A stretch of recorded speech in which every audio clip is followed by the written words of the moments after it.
Good evening student. Zoology one shot video lecture series में पुनः आपका स्वागत है। आज का जो हमारा टॉपिक है वो है human health and disease part second. First part हम देख चुके हैं, ये सेकेंड पार्ट हम आज स्टडी करने वाले हैं। यहाँ पर two important disease, dangerous disease के बारे में डिस्कस करेंगे। फर्स्ट डिसीज है हमारी एड्स।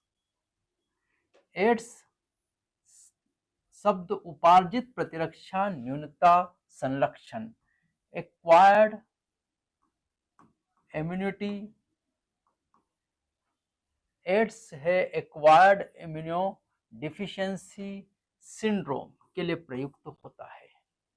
एक्वायर्ड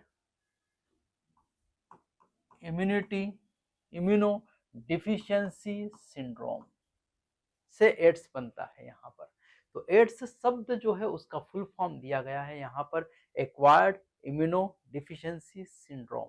मतलब जो प्रतिरक्षा हमारे शरीर को रोगाणुओं से लड़ने की चाहिए वो प्रतिरक्षा हमारे अंदर क्या पड़ जाती है, कमजोर पड़ जाती है। क्योंकि ये एड्स वायरस हमारे शरीर की प्रतिरक्षा को कमजोर कर देता है। तो एड्स जो है वो रोगाणुओं से लड़ने की जो क्षमता है वो वायरस कम कर देता है, इसलिए उसका फॉर्म ही रखा है एक्वायर्ड इम्यूनो डिफिशियंसी सिंड्रोम। इसका अर्थ है प्रतिरक्षा तंत्र की न्यूनता जो व्यक्ति के जीवन काल में उपार्जित होती है। व्यक्ति अपने जीवन काल में जो प्रतिरक्षा उपार्जित करता है, हासिल करता है, उसे ये एड्स वायरस क्या कर देता है, न्यून कर देता है, कम कर देता है।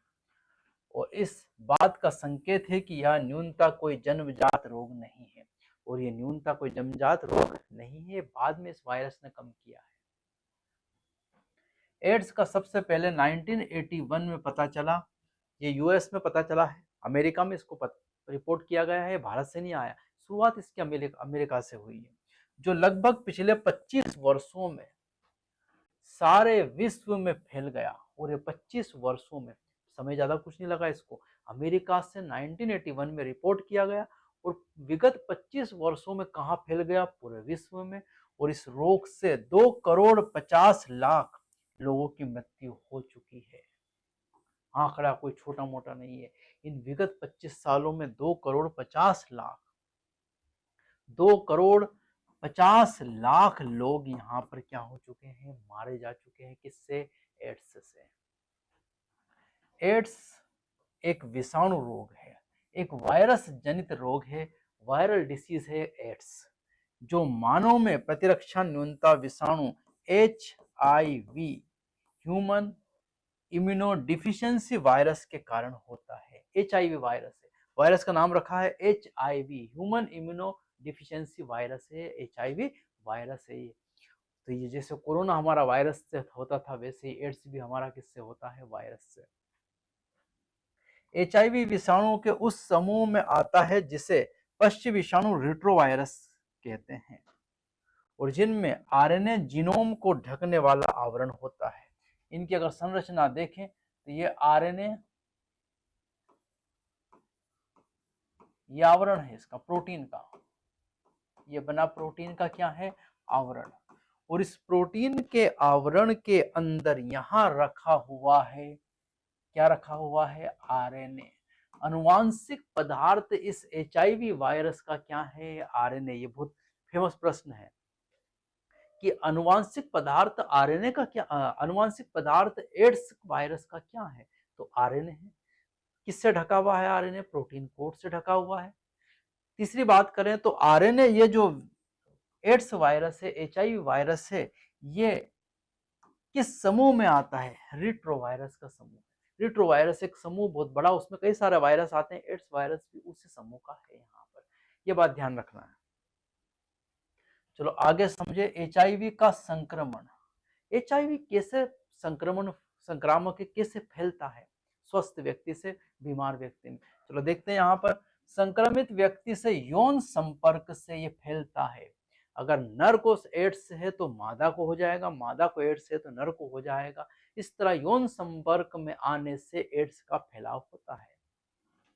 संदूषित रक्त और रुधिर उत्पादों के आधान से, किसी को ब्लड दिया है, किसी से ब्लड लिया है, लेन देन अगर किया है तो भी एड्स फैल सकता है।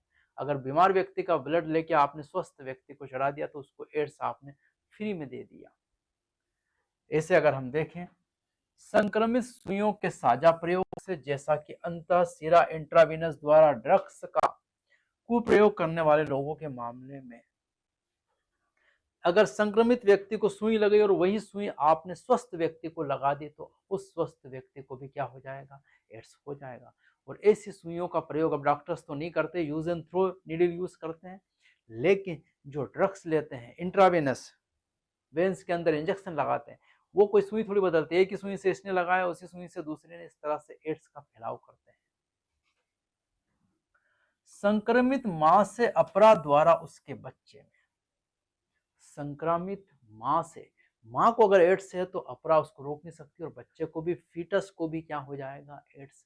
और इस 4 विधियों से एड्स का क्या होता है, फैलाव होता है। इसलिए जिन लोगों में यह संक्रमण होने का बहुत ज्यादा खतरा है, ऐसे व्यक्ति जो अनेक से मैथुन करते हैं, मादक द्रव्य व्यसन जो अंतःशिरा द्वारा ड्रग्स लेते हैं, वो व्यक्ति जिन्हें बार बार रक्त आदान की जरूरत होती है, संक्रमित मां से बच्चे में, तो ऐसे हम अगर देखें, यही सारी बात है कि एक से ज्यादा लोगों से कोई मैथुन करता है तो भी एड्स का फैलने का चांस है। जिसको बार बार रक्त आदान की जरूरत पड़ती है, रक्त की कमी हो जाती है शरीर में, हर कभी ब्लड की बोतल चढ़ती है, उसको भी सम खतरा है यहाँ पर। साथ ही साथ जो ड्रग्स लेते हैं, मादक द्रव्य लेते हैं, उनको भी इससे बहुत बड़ा क्या है, खतरा। और माँ से बच्चे को भी, जो बच्चा आने वाला है उसको भी खतरा है। आगे चले हम। HIV एड्स केवल छूने या शरीर के संपर्क में आने से नहीं फैलता। एड्स ऐसा नहीं कि हाथ मिला लिया तो फैल गया, संपर्क में आ गए, हवा के थ्रू फैल गया, हवा से फैलने वाला नहीं। कोरोना फैलता है, एड्स नहीं फैलता है, ये ध्यान रखना है। यह केवल शरीर में स्त्रावित द्रवों से फैलता है। शरीर के जो द्रव होते हैं, वो द्रव अगर बीमार व्यक्ति से स्वस्थ व्यक्ति में चले जाए तो फैल जाएगा। तो ध्यान रखना, शरीर के द्रव इससे फैलता है। शरीर के द्रव में रक्त भी आएगा और दूसरे भी, जैसे अगर सलाइवा है तो भी एड्स फैलने का खतरा है। तो शरीर से स्त्रावित द्रवों से भी एड्स फैलता है, ध्यान रखना। इसलिए यह भी महत्वपूर्ण है कि शारीरिक एवं मनोवैज्ञानिक स्वस्थता के लिए यह आवश्यक है कि HIV या एड्स प्रभावित व्यक्ति को परिवार से या समाज से अलग थलग ना किया जाए। और क्योंकि एड्स जब फैलता नहीं है छूने से, साथ में रहने से, तो ऐसे एड्स वाले व्यक्ति को परिवार से दूर करने की कोई आवश्यकता नहीं है, साथ में भी रह सकते हैं। संक्रमण होने या और एड्स के लक्षण प्रकट होने के बीच हमेशा अंतराल होता है और यह अवधि कुछ महीने से लेकर कई वर्षों की हो सकती है, 5 से 10। मतलब आज एड्स वायरस आपके शरीर में प्रवेश हुआ तो ऐसा नहीं कल से उसके सिम्टम आना शुरू हो जाए। ये एड्स वायरस आपके शरीर में पड़ा रह सकता है, कुछ महीनों से लगाकर कुछ वर्षों से 5 से 10 वर्ष तक भी ये निष्क्रिय रह सकता है एड्स वायरस आपके शरीर में, फिर लक्षण उभारेगा। पश्च विषाणु मतलब HIV वायरस की प्रतिकृति, कैसे यह शरीर में स्वस्थ व्यक्ति के प्रवेश करता है और कैसे गड़बड़ करता है, उसके लिए फ्लो चार्ट है, यहाँ एक एक स्टेप से। जैसे ये वायरस जो है, वायरस की पहली स्टेप है कि ये प्राणी कोशिका को क्या करता है, संक्रमित करता है, स्वस्थ कोशिका को संक्रमित करेगा। दूसरी स्टेप है इसकी कि विषाणुवीय RNA कोशिका में प्रवेश करता है। ये जो HIV वायरस का RNA या RNA कहाँ प्रवेश कर गया है, कोशिका में। पूरा RNA नहीं आया, केवल पूरा वायरस नहीं आया, केवल कौन आया है, RNA आया है। फिर RNA में होता है विषाणुय DNA प्रति ट्रांसक्रिप्टेस, रिवर्स ट्रांसक्रिप्शन करता है और RNA से बनाएगा क्या, DNA। ये तीसरी स्टेप है यहाँ पर कि RNA से क्या बनाएगा, ये DNA। और फिर DNA जाकर इस कोशिका के केंद्रक को क्या करेगा, संक्रमित। विषाणुवीय DNA परपोषीय जीवों में समिष्ट हो जाता है, इसके केंद्रक को अपने अंडर में ले लेता है, इससे अपना काम करवाएगा। अगली 5वीं स्टेप है यहाँ पर संक्रमित कोशिका द्वारा उत्पन्न नया विषाणुवीय RNA। ये इस संक्रमित कोशिका से क्या बनवाएगा, नया RNA बनवाएगा, संक्रमित RNA बनवाएगा, जो उसका है उसी वैसे RNA बनाएगा। 6ठी स्टेप है यहाँ पर नए विषाणुवीय उत्पन्न होते हैं और इस RNA से प्रोटीन कोड का निर्माण हो जाएगा और नए नए विषाणु की फैक्ट्री बन गया है ये तो पूरा कोशिका, इसमें RNA का निर्माण होने लग जाएगा। फिर अगली 7वीं स्टेप है नसे नए विषाणु दूसरी कोशिकाओं को प्रभावित करते, विषाणु उस कोशिका से कहाँ आएंगे, बाहर, और दूसरी स्वस्थ कोशिका को क्या करेंगे, बीमार। इस तरह इस कोशिका की मृत्यु हो जाएगी या ये कोशिका कमजोर पड़ जाएगी। या तो कोशिका की मृत्यु हो सकती है या फिर कोशिका कमजोर पड़ सकती है, दोनों परिस्थितियां हो सकती है यहाँ पर ये जो स्टेप है यहाँ जो मैंने बताई है, टोटल स्टेप्स कितनी है यहाँ पर, 7। पहली स्टेप आरएनए का जाना, पहली स्टेप संक्रमण, दूसरी स्टेप है आरएनए का प्रवेश करना, तीसरी स्टेप आरएनए से डीएनए बनना, चौथी स्टेप संक्रमित करना, पांचवी स्टेप संक्रमित कोशिका से जीनोम से संक्रमित आरएनए का निर्माण, आरएनए से वायरस का निर्माण, वायरस फिर नई कोशिकाओं को प्रभावित करता है। इसी के लिए यहाँ लिखा हुआ है, बस अब पढ़ेंगे सीधा सीधा। व्यक्ति के शरीर में आ जाने के बाद विषाणु वृहद भक्षाणु मैक्रोफेजेस में प्रवेश करता है, जहां उसका आरएनए जीनोम विलोम ट्रांसक्रिप्टेज प्रकीर्ण रिवर्स ट्रांसक्रिप्टेज एंजाइम की सहायता से प्रतिकृतियन रेप्लिकेशन द्वारा विषाणुवीय डीएनए बनाता है। मैक्रोफेजेस कोशिका मतलब लड़ाकू कोशिकाओं में प्रवेश करता है। वो इस कोशिका में प्रवेश करने के बाद रिवर्स ट्रांसक्रिप्टेज एंजाइम की मदद से रिवर्स ट्रांसक्रिप्शन करके डीएनए बनाता है, वही जो मैंने बात बताई है। यह विषाणुवीय डीएनए परपोषी की कोशिका के डीएनए में सम्मिश्र होकर संवमित कोशिकाओं को विषाणु कण पैदा करने के निर्देश देता है, और ये इस कोशिका के डीएनए के साथ जुड़कर इस कोशिका से संक्रमित आरएनए के निर्माण के निर्देश देता है, अंडर काम करवाता है, पिस्तौल अड़ा दी है मालिक के ऊपर कि जो मैं बोलता हूं वही करना पड़ेगा, और वही करता है यहाँ की कोशिकाएं। वृहद भक्षाणु विषाणु उत्पन्न करना जारी रखते हैं और इस तरह एक एचआईवी फैक्ट्री की तरह काम करते हैं, और ये वृहद भक्षाणु जो कोशिकाएं मैक्रोफेजेस सेल है, ये तो फैक्ट्री बन जाती है आरएनए विषाणु की। इसके साथ ही एचआईवी सहायक टी लिम्फोसाइट्स, टी लसिकाणु के एक प्रकार या उपसमुच्चय जिसके बारे में आप ऊपर प्रतिरक्षा तंत्र में पढ़ चुके हैं, में घुस जाता और प्रतिकृतिकरण बनाता और संतति विषाणु पैदा करता है। और दूसरी टी लिम्फोसाइट जो हमारी है, टी हेल्पर सेल्स है। टी लिम्फोसाइट्स में हेल्पर सेल्स जो मदद करती हैं उन कोशिकाओं को नष्ट करता है, उनमें जाकर उनकी संख्या बहुत तेजी से गिराता है। रुधिर में छोड़े गए संतति विषाणु दूसरे सहायक टी लसिकाणुओं पर हमला करते हैं, और यह क्रम बार बार दोहराया जाता, जिसकी वजह से संक्रमित व्यक्ति के शरीर में सहायक टी लिम्फोसाइट्स की संख्या में उत्तरोत्तर कमी आती है। टी लसिकाणुओं की संख्या में उत्तरोत्तर क्या आती है, कमी आने लगती है, क्योंकि ये वायरस लगातार टी लिम्फोसाइट्स को डिस्ट्रॉय कर रहा है, और टी लिम्फोसाइट्स में क्या आने लग जाती है, कमी आने लग जाती है। इस अवधि के दौरान बार बार बुखार और दस्त आते हैं तथा वजन घटता है। ये लक्षण है। एड्स के क्या क्या लक्षण है, वैसे कोई मुख्य लक्षण एड्स का होगा नहीं।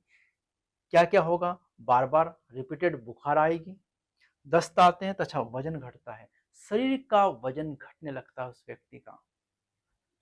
सहायक टी लसिकाणु की संख्या में गिरावट के कारण व्यक्ति जीवाणु, विशेष रूप से माइक्रोबैक्टीरियम, विषाणुओं, कवकों, यहाँ तक कि टॉक्सोप्लाज्म जैसे परजीवियों के संक्रमण का शिकार हो जाते हैं। रोगी में इतनी प्रतिरक्षा न्यूनता हो जाती है कि वह इन संक्रमणों से अपनी रक्षा करने असमर्थ हो जाता है। और माइक्रोबैक्टीरियम, विषाणुओं, कवकों, यहाँ तक कि टॉक्सोप्लाज्म जैसे परजीवियों के संक्रमण का शिकार हो जाते हैं। कोई किसी भी सूक्ष्म जीव का वो शिकार हो सकता है बहुत आसानी से। क्यों हो सकता है, क्योंकि उसके अंदर टी लिम्फोसाइट्स लड़ने की प्रतिरक्षा क्या हो गई है, कमजोर हो गई। उसको कमजोर किसने बनाया है, ये कमजोर बनाने वाला एड्स वायरस है। तो फिर इस एड्स वायरस की रोकथाम कैसे करें, कैसे इस पर काबू पाएं। जानलेवा बीमारी है, और अगर एड्स हो गया है तो मरने की 100% गारंटी है, क्योंकि कोई उस व्यक्ति को बचा नहीं सकता। प्रतिपक्ष विषाणुवीय एंटी रेट्रोवायरल औषधियों से एड्स का उपचार आंशिक रूप से ही प्रभावी है। प्रतिपक्ष मतलब एंटी रेट्रोवायरल औषधियां, ऐसी औषधियां दी जाती है जो वायरस के अगेंस्ट काम करती है, एंटी रेट्रोवायरस औषधियां। एड्स का उपचार आंशिक रूप से ही प्रभावी है। एड्स का उपचार आंशिक रूप से प्रभावी है, मुख्य मतलब पूरी तरह पूर्णतः उसको खत्म कर दे ऐसा संभव नहीं है। एड्स को ठीक नहीं किया जा सकता, इसलिए इसकी रोकथाम ही सबसे उत्तम उपाय है। एड्स को आप सोचो कि ठीक कर दें, संभव नहीं है। इसकी रोकथाम ही इसका उपचार है। इसको फैलने से रोका जा सकता है, जो इसको हो गया है उसको तो बचा पाना संभव नहीं है। इसके अलावा एचआईवी संक्रमण सचेतन व्यवहार पैटर्न के कारण फैलता है, ना कि निमोनिया टाइफाइड की तरह अनजाने में। अनजाने में ये फैलने वाला नहीं है। निमोनिया टाइफाइड अनजाने में हो सकता है, लेकिन ये कुछ पैटर्न से ही फैलता है, और वो पैटर्न 4 बता दिए जब ये फैलेगा। यह ठीक है कि रक्त आधान रोगियों में, नवजात में, मां आदि में यह संक्रमण सही निगरानी मॉनिटरिंग ना होने के कारण हो सकता है। तो यहाँ पर आप अनजाने में भी हो सकता है, लेकिन अदरवाइज तो ये अनजाने में फैलता नहीं है। एकमात्र बहाना अनभिज्ञता हो सकती है, लेकिन कहावत बिल्कुल सही है कि अज्ञानता के कारण मत मरो। एक कहावत कही जाती है कि अज्ञानता के कारण भी नहीं मरना है, क्योंकि अगर आप अज्ञान है तो आपको मालूम ही नहीं कि एड्स वायरस कैसे आपके अंदर प्रवेश कर गया है। और मैंने विधियां बताई है, 4 विधियों से ही एड्स वायरस आपके शरीर में क्या करता है, प्रवेश। हमारे देश में राष्ट्रीय एड्स नियंत्रण संगठन NACO, NACO, national AIDS control organisation और अन्य गैर सरकारी संगठन NGOs लोगों को एड्स के बारे में शिक्षित करने और बहुत काम कर रहे हैं।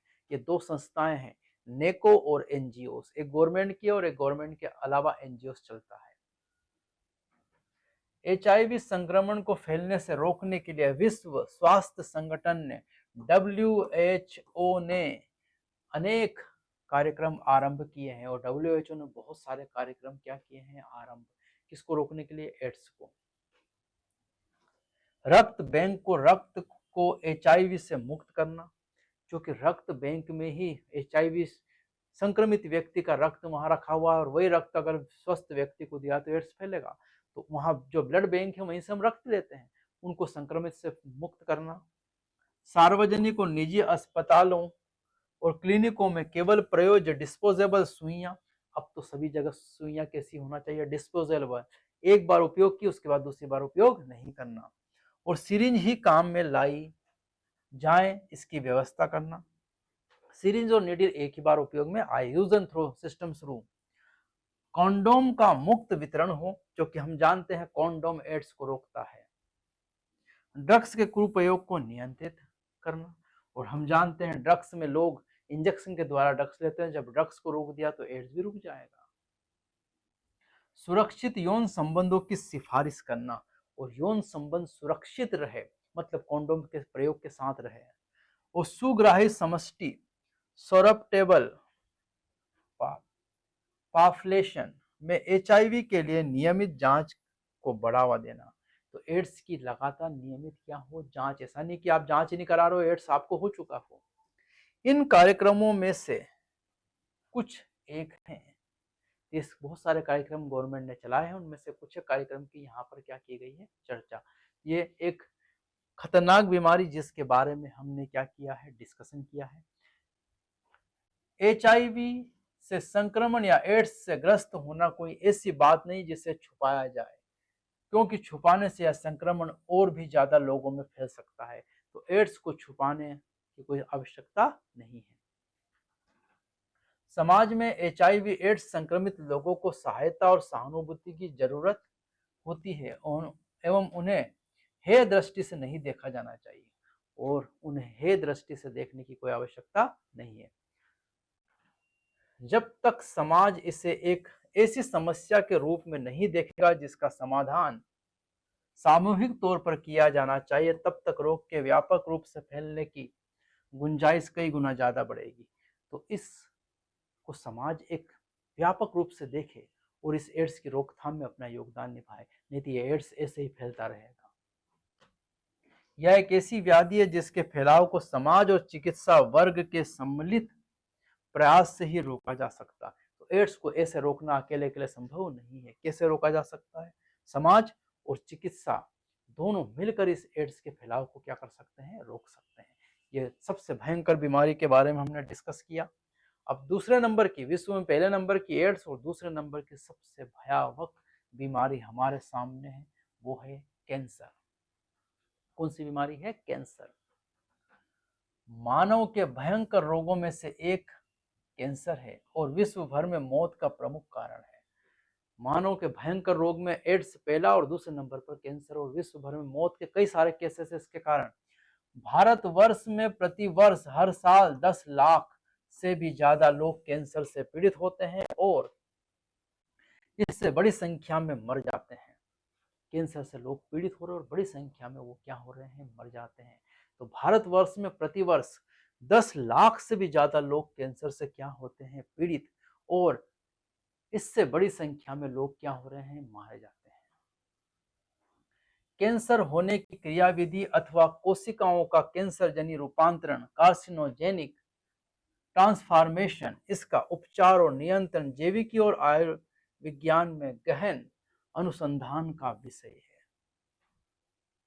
तो कैंसर होने की क्रियाविधि अथवा कोशिकाओं का कैंसर जनित रूपांतरण, कार्सिनोजेनिक ट्रांसफॉर्मेशन, इसका उपचार और नियंत्रण जैविकी और आयुर्विज्ञान में गहन अनुसंधान का विषय बन चुका है। तो 10 लाख से भी ज्यादा लोग कैंसर से क्या हो चुके हैं? मारे जा चुके हैं। ये भारतवर्ष का डाटा है, विश्व का डाटा नहीं है। और कैंसर के पेशेंट लगातार बढ़ते जा रहे हैं, वर्ष बाय वर्ष लगातार कैंसर के पेशेंट्स बढ़ते जा रहे हैं। अब चले हम कैंसर में। तो हमारे शरीर में कोशिका वृद्धि और विभेदन अत्यधिक नियंत्रित और नियमित होता है। कोशिकाओं की वृद्धि होना और कोशिकाओं का विभाजन होकर एक कोशिका से कितनी कोशिकाएं बनना? 2 कोशिकाएं। यह बहुत नियंत्रित वे में काम चलता है, ऐसे ही नहीं हो जाती कोशिका विभाजन। कैंसर कोशिकाओं में यह नियमन क्रियाविधि टूट जाती है, और जब कैंसर होता है तो यह क्रियाविधि क्या हो जाती है? टूट जाती है। प्रसामान्य कोशिकाएं ऐसा गुण दर्शाती है जिसे संस्पर्श संदमन, कांटेक्ट इनिबिशन कहते हैं, और इसी गुण के कारण दूसरी कोशिकाओं में इनका संस्पर्श उनकी अनियंत्रित वृद्धि को संदमित करता है। किसको संदमित करता है? अनियमित वृद्धि को संदमित करता है। कैंसर में होता क्या है? कैंसर में ये जैसे हमारे शरीर की त्वचा है, यह शरीर की त्वचा की कोशिकाएं हैं, और नीचे ये जो हमारी शरीर की कोशिकाएं हैं,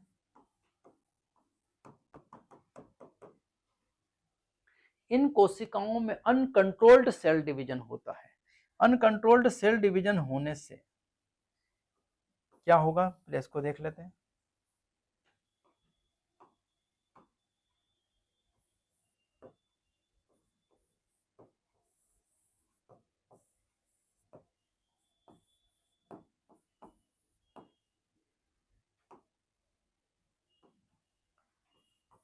ये कोशिकाएं यहां पर आ गई,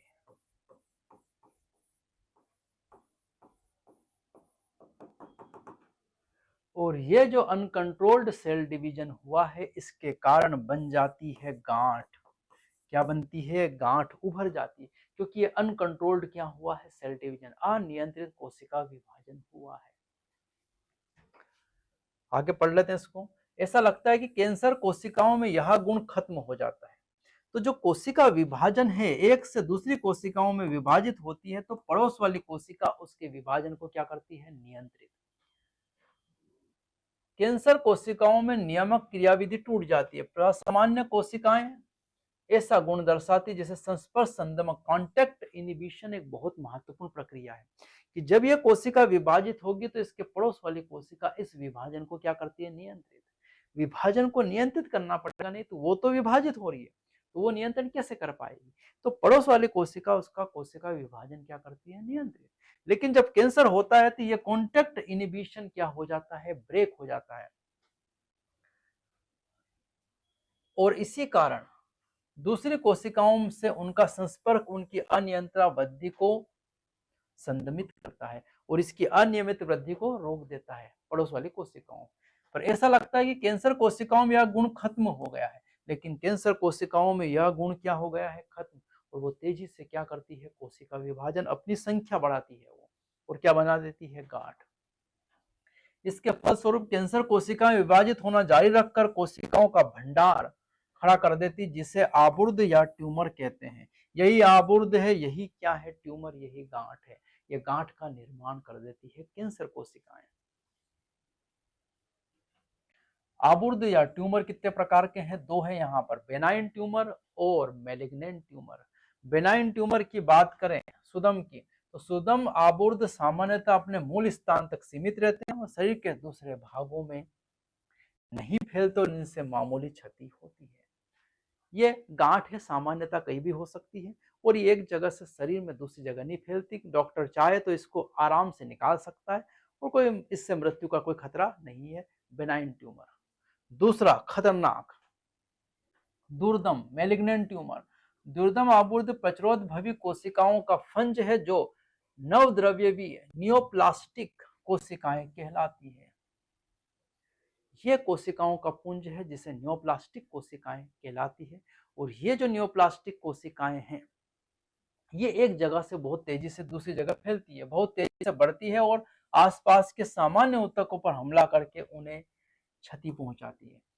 आसपास के ऊतकों पर हमला करती, क्षति पहुंचाती और एक जगह से दूसरी जगह फैलती भी है।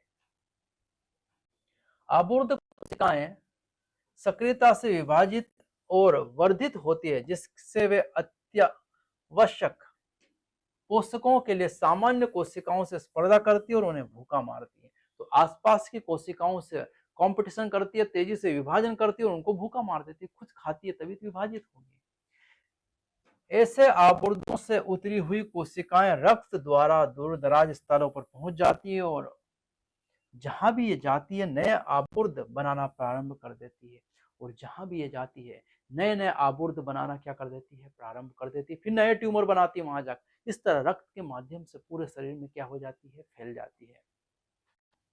मेटास्टेसिस कहलाने वाला यह गुण दुर्दम आबुर्दों का सबसे डरावना गुण है और ये मेटास्टेसिस वाला सबसे भयानक गुण है। ये कौन सा, मेटास्टेसिस, कि एक जगह से क्या करना, फैलना। तो कौन फैलता है, मैलिग्नेंट, बेनाइन ट्यूमर फैलता नहीं है। कैंसर के कारण, कैंसर किस कारण से हो सकता है, तो पहले कैंसर कारण देखेंगे, फिर कैंसर को डिटेक्ट करेंगे, हम डायग्नोस करेंगे, पहचानेंगे, फिर उसका निदान करेंगे।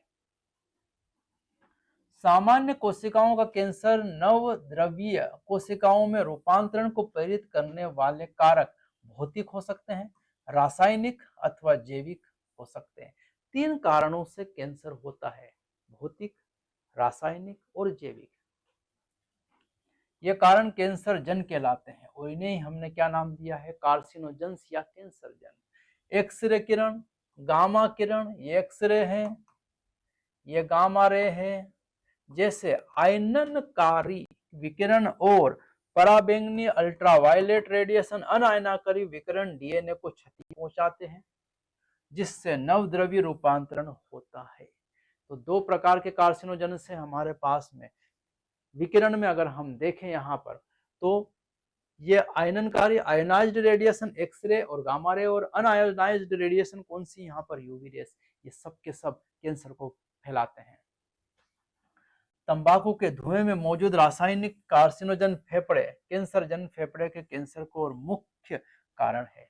तो फेफड़े का कैंसर सिगरेट धुएं से होता है, तंबाकू में एक रासायन है। कैंसर उत्पन्न करने वाले विषाणु, वायरस भी कैंसर उत्पन्न करते हैं, ओन्कोजेनिक वायरस इनको नाम दिया गया है। तो रसायन भी करते हैं, रसायन करते हैं, भौतिक कारण हो सकते हैं, रासायनिक कारण हो सकते हैं, कार्सिनोजेंस वाले, तंबाकू वाले, और यहाँ पर विषाणु मतलब जैविक भी हो सकते हैं। इनमें जो जीन होते हैं उन्हें विषाणुवीय आबुर्द वायरल ओन्कोजीन्स कहते हैं। इनके जीन्स को, ओन्कोजेनिक वायरस के जीन को वायरल ओन्कोजीन्स कहा जाता है। इनके अलावा प्रसामान्य कोशिका में कई जीनों का पता चला है जिन्हें कुछ विशेष परिस्थितियों में सक्रियता किए जाने पर वे कोशिकाओं को कैंसर जनित रूपांतरित कर देते हैं।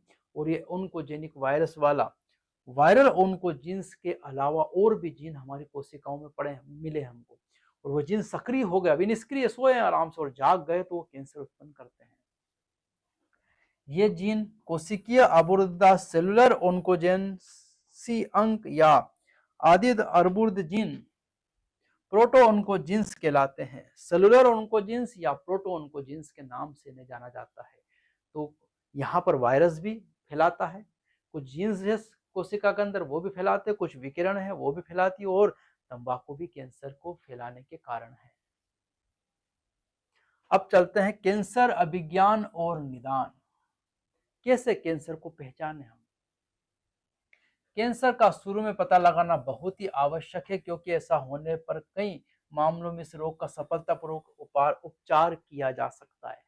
कैंसर की अलग अलग स्टेजेस हैं। फर्स्ट सेकेंड स्टेज में कैंसर का पता चल जाए तो इसका उपचार करना आसान है।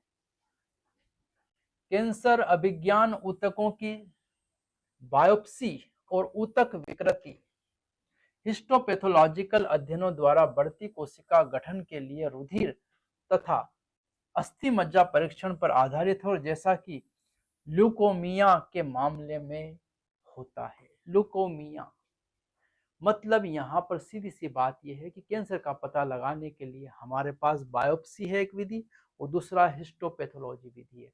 इनमें आप क्या लोगे परीक्षण के लिए? तो यहाँ रुधिर ब्लड का टेस्ट करते हैं और अस्थि मज्जा बोन मेरो का टेस्ट करते हैं, उनसे पता लगाते हैं।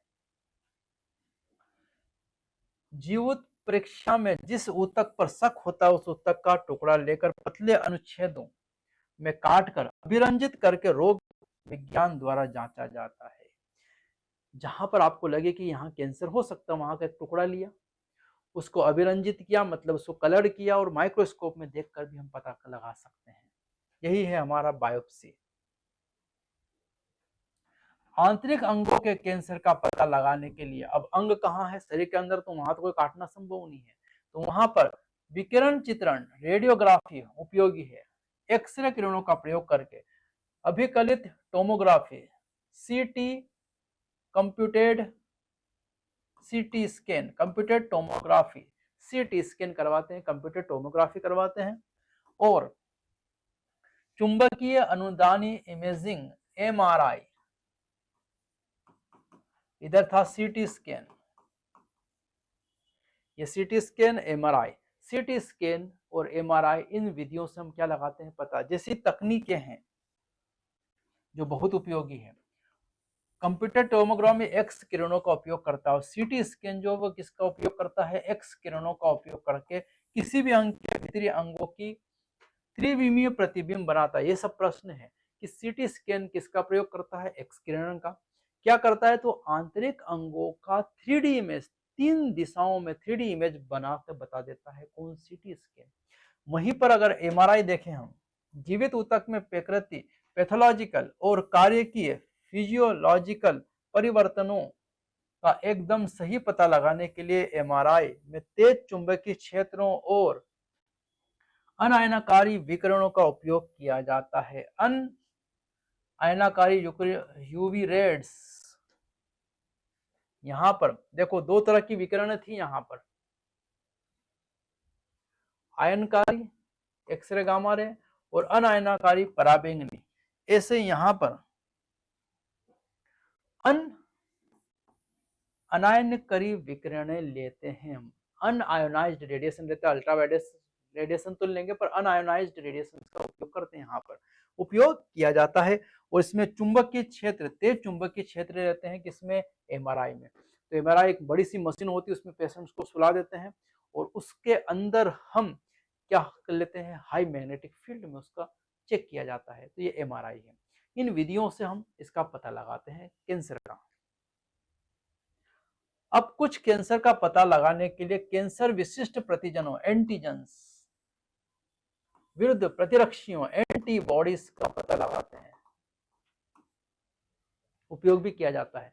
जो कैंसर से लड़ने के लिए हमारा शरीर कुछ एंटीबॉडीज बनाता है, उन एंटीबॉडीज को आप चेक कर लो तो आपको पता चल जाएगा कि कैंसर है या नहीं है। कुछ कैंसरों के प्रति वंशागत सुग्राहिता वाले व्यक्तियों में जीनों का पता लगाने के लिए आणविक जैविकी एवं तकनीकों को काम में लाया जा सकता है और कुछ तकनीकों का प्रयोग करने के लिए आप मॉलिक्यूलर जेनेटिक्स का भी उपयोग कर सकते हो। क्या करते हैं इसमें, ऐसे जीनों की पहचान जो किसी व्यक्ति को विशेष कैंसर के प्रति प्रीडिस्पोज करते हैं और कैंसर की रोकथाम के लिए बहुत उपयोगी हो सकते हैं। अगर किसी व्यक्ति में, जैसे फादर को कैंसर था और कैंसर किस कारण था कि सिगरेट अगर पीते थे तो उनका जीन था कि सिगरेट पीने पर वो जीन सक्रिय हो जाता और कैंसर कर देता। अब अगर उसके बच्चे को चेक करें हम और बच्चे में अगर हमको पता चल जाए कि वो जीन किससे सक्रिय होता है, और वो पता किससे चलेगा, मॉलिक्यूलर जेनेटिक्स से, कि सिगरेट पीने से आपका जीन सक्रिय हो जाएगा। तो अगर वो व्यक्ति सिगरेट नहीं पिए तो उसको कभी जीवन में कैंसर होने वाला नहीं है, बाकी कुछ भी करे पर सिगरेट ना पिए तो कैंसर नहीं होगा। इसको हम मॉलिक्यूलर जेनेटिक्स कहते हैं, जिससे पता लगाते हैं। ऐसे व्यक्तियों को कुछ ऐसे विशेष कैंसर जनों से जिनके प्रति वे सुग्राही है, जैसे फुफ्फुस कैंसर में तंबाकू का धुआं से बचने की सलाह दी जाती है, और जो ससेप्टेबल है धुएं के लिए उनको बोल दे कि बस आपको सिगरेट नहीं पीना है तो आपको कोई खतरा नहीं है। बस ये वाली तकनीकें थी जिससे पता लगाते हैं। कैंसरों का उपचार, अब हम चल रहे हैं उपचार की तरफ कि कैंसर का उपचार कैसे करें।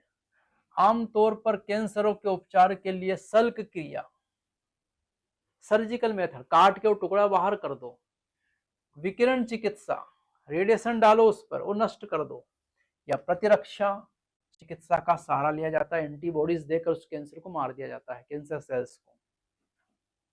विकिरण चिकित्सा में आबुर्द कोशिकाओं को घातक रूप से विकिरणित, इरिटेट किया जाता है, लेकिन आबुर्द के ढेर के पास वाले असामान्य ऊतकों का पूरा ध्यान रखा जाता है। जब विकिरण वाली प्रक्रिया अपनाएंगे तो उसको विकिरण डालेंगे उस पर ताकि वो ट्यूमर खत्म हो जाए, लेकिन आसपास की स्वस्थ कोशिकाओं का विशेष तौर पर ध्यान रखते हैं।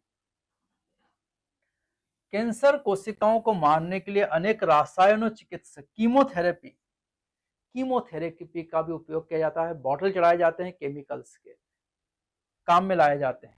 इनमें कुछ औषधि विशेष आबुर्दों के लिए विशिष्ट हैं। अधिकांश औषधों को अनुषंगी प्रभाव या दुष्प्रभाव, साइड इफेक्ट्स होते हैं, जैसे कि बालों का झड़ना या अरक्तता। इनमें जो भी आप केमिकल डालोगे इसके साइड इफेक्ट्स भी होंगे, बाल पूरे खत्म हो जाएंगे या ब्लड की कमी आएगी, एनीमिया हो सकता है, पर उपचार तो देना पड़ेगा, कीमोथेरेपी आपको। अधिकांश कैंसर का उपचार शल्यकर्म, सर्जिकल मेथड से होता है, वो काट के निकाल दिया जाता है। विभिन्न विकिरण चिकित्सा और रसो चिकित्सा के संयोजन से किया जाता है। तो वो हिस्सा काट के अलग कर दो, विकिरण चिकित्सा भी दो और कीमोथेरेपी भी दो, सब साथ में मिक्स करके दे दो, तो उसको कैंसर को पूरी तरह खत्म किया जा सकता है। अबुर्द कोशिकाएं प्रतिरक्षा तंत्र द्वारा पता लगाए जाने और नष्ट किए जाने से बचती है। वो जो ट्यूमर कोशिकाएं हैं वो पता लगाना और मरने से क्या करती है, बचती है। इसलिए ऐसे पदार्थ दिए जाते हैं जिन्हें जैविक अनुक्रिया रूपांतरण कहते हैं, जैसा कि अल्फा वाई इंटरफेरॉन, जो उनके प्रतिरक्षा तंत्र को सक्रिय करता है और अबुर्द को नष्ट करने में सहायता करता है। अब प्रतिरक्षा तंत्र को भी क्या करना है, मजबूत, क्योंकि प्रतिरक्षा तंत्र ही उस ट्यूमर्स को नष्ट कर पाएगा। इसलिए हम क्या देते हैं, इंटरफेरॉन्स। इंटरफेरॉन्स बाहर से दे दिया तो वो वायरस को क्या करता है, मारता है। इंटरफेरॉन्स हम जानते हैं वायरस को मारने में सहायक है। ये भी एक ट्रीटमेंट का तरीका है। यहाँ पर इस तरह से हम किससे बच सकते हैं, कैंसर से बच सकते हैं, कैंसर का उपचार कर सकते हैं। ये सारे जो उपचार देखे हमने कैंसर के उपचार थे। चलो अगला जो हमारा टॉपिक है, ड्रग्स एवं एल्कोहल कुप्रयोग। सर्वेक्षणों और आंकड़ों से पता चलता है कि ड्रग्स और एल्कोहल का उपयोग विशेष रूप से नवयुवकों में बढ़ रहा है। नवयुवक जो हैं उनमें ड्रग्स और एल्कोहल का जो उपयोग है लगातार बढ़ता जा रहा है, एक फैशन बनता जा रहा है। यह सचमुच चिंता का विषय है, क्योंकि इसके अनेक दुष्परिणाम होते हैं। लेकिन ये चिंता का विषय है हमारे लिए, इसके दुष्परिणाम भी होते हैं, कोई अच्छी बात नहीं है।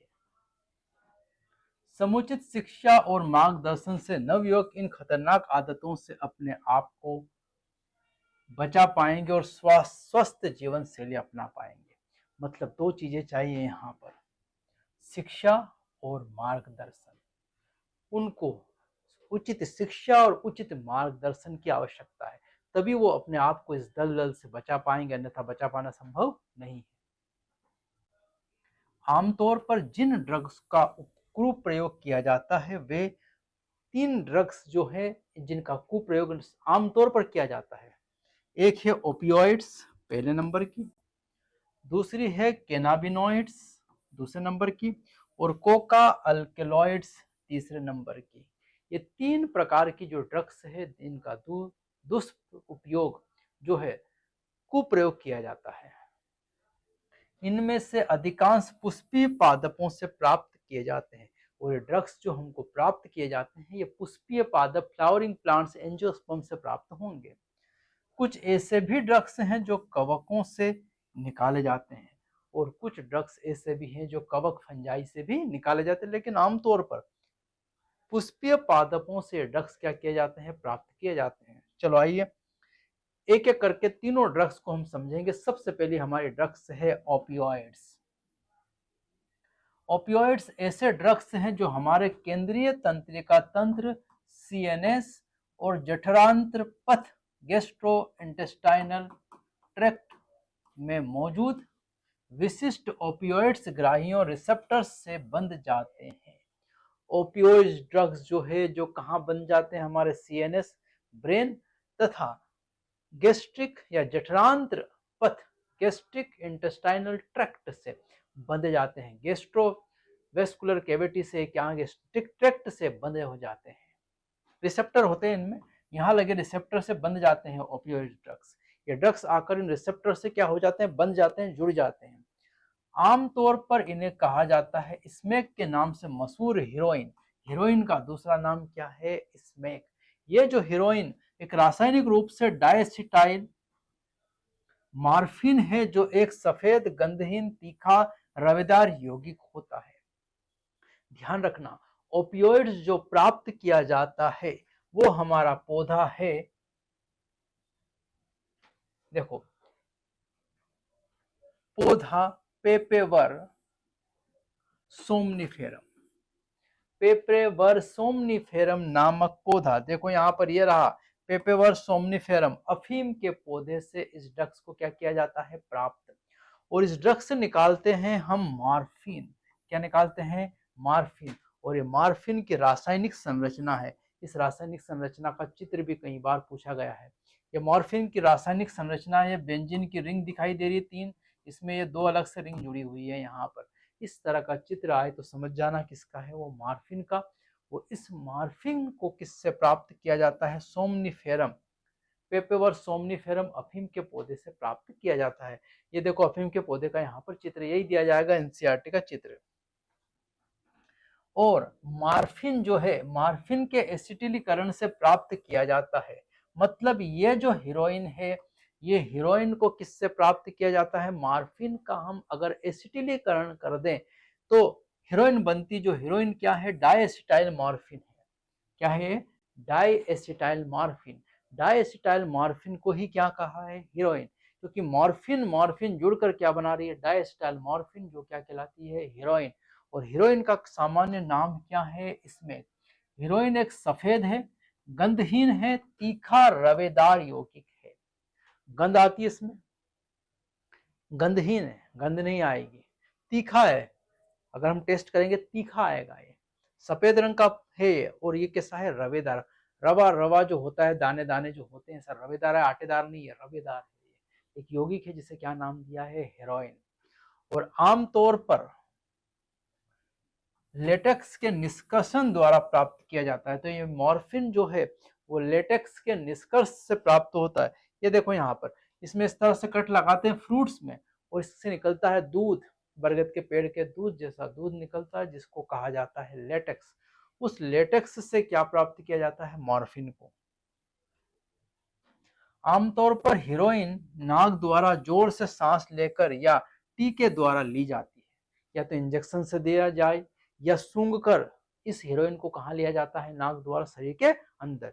यह एक अवसादक डिप्रेसेंट है, अवसादक डिप्रेसेंट्स है, चिंतित व्यक्ति, डिप्रेस्ड व्यक्ति को काम में आने वाली है और शरीर के प्रकार्यों को धीमा करती है और शरीर के सभी कार्यों को क्या करती है, धीमा करने का काम किसका है, हेरोइन का।